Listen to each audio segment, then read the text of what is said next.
And welcome back to a new video, everybody. Finally, as you can see, we are working on the motorcycle. We already got it jacked up, the saddlebags taken off. It's going to be a real quick, short video. We are doing a suspension upgrade. Let me show you what we got. This is from Maxion's. The review seemed pretty good. Haven't heard no problems, so I'm going to try and give it a shot. This is a remote reservoir shocks in gold, which has like a three-way adjustable suspension. You got an adjustment here, and there's one on the bottom. So we're gonna throw them on the bike here real quick. I don't have a tripod for my phone, so we're gonna take the old ones off. First, I'm gonna build a bracket.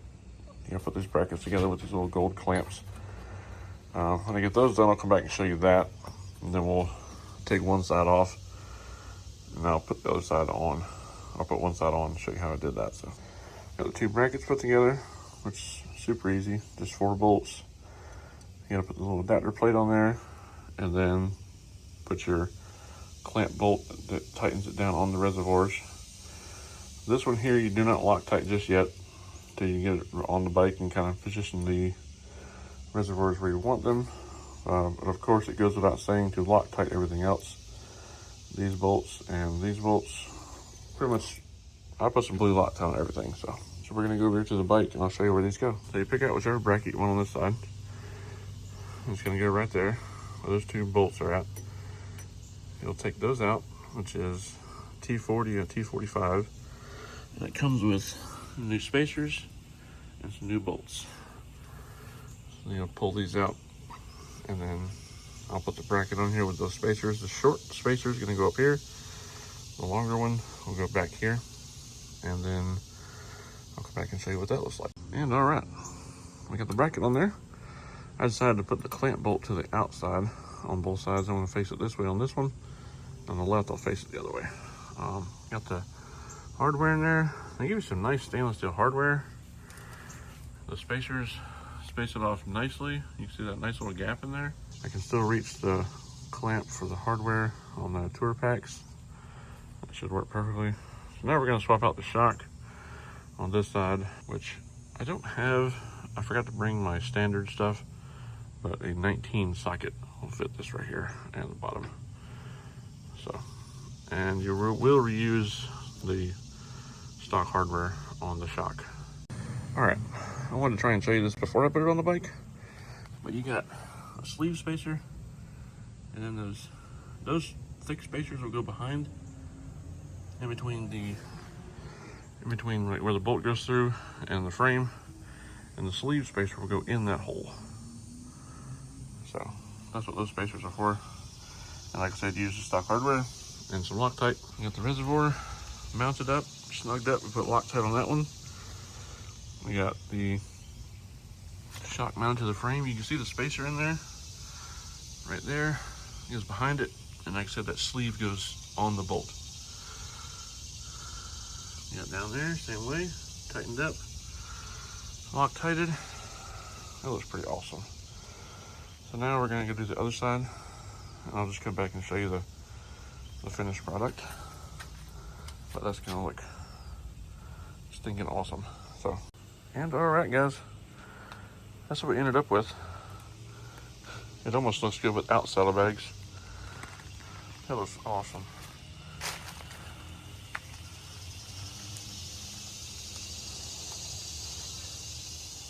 Like I said, it almost looks good without saddlebags. I know some other company that sells a little plate for that right there. You can run without saddlebags if you are so inclined, but that looks awesome. Remote reservoir shocks in the gold, of course, like everything else.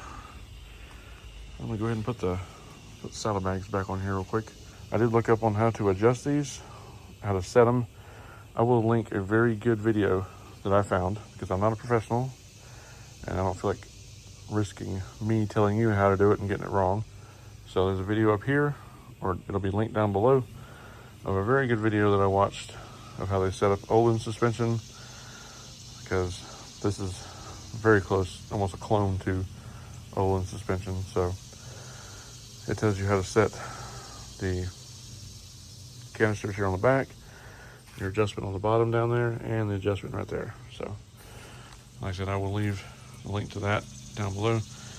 And this set actually comes with a tool to do the top part. You can do the bottom and that with your fingers, but you'll need a little adjuster tool for those, for the top part. Yeah, let me put the saddlebags back on real quick. All right, guys, so saddlebags are back on, but for those that are gonna ask, they do work great with the tour pack.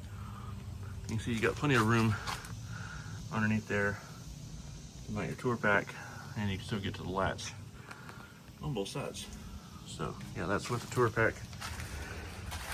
The chopped one, or the razor one, which I have, but the bottoms are all the same, so you can work with a chopped or a full size. All right, ladies and gentlemen, there we go. That's all back together. We kind of pulled it back here in the shade so we can get some better closing shots of it. Nothing's really changed since the last video you guys watched. Nothing really, just doing a lot of riding. She flipped 13K yesterday, so coming up on that 15,000 mile oil change, I guess. Nothing, like I said, nothing's really changed. I did have my fog lights short out on me a while back, but still working with A10 and trying to get the little, they have a new thing right now. It's a filler panel, rather. It says A10 and it has a light behind it. I'd really like to get my hands on that. And they're also offering a dimmer harness now for these, because it's about miserable to work, or because it's about miserable to ride at night. Not miserable for me, but I get a lot of angry drivers. I've had some swerve into my lane, being crazy before, so I like to dim just a little bit for nighttime. And I'll be getting something different from somebody else, if you know what we're talking about, here eventually. But yeah, nothing else has really changed. Shocks look amazing. That dresses up the rear end a lot, makes it look really good. Hopefully the shock, hopefully they'll ride a lot smoother than the stock suspension, which they have to, because that stock suspension is absolute garbage. But yeah, guys, hope you guys enjoyed this little video, a little quick install of the Reservoir shocks from Actions. Like I said, they will be linked down below in the description, along with that other video I told you about to set these things. Because like I said, I'm not trained or a professional on how to set these things, so I'm not going to give you my advice on how to do it. Just follow the video on how to do it, and you'll be good. So yeah, stay tuned. We'll have another video here coming out soon. Thanks for watching, guys. And if you haven't already, go down there, hit like and subscribe for us. Turn the little bell on so you get notified when we post new videos. And also, I do post a lot of shorts, so if you guys haven't seen a video from me in a while, go back and check out my shorts. We do a lot of shorts, because I do run the 360 on this thing all the time when I ride. So I do catch a lot of weird stuff, angry drivers, cool stuff, wheelies. So go check out the shorts as well, and we'll see you on the next one.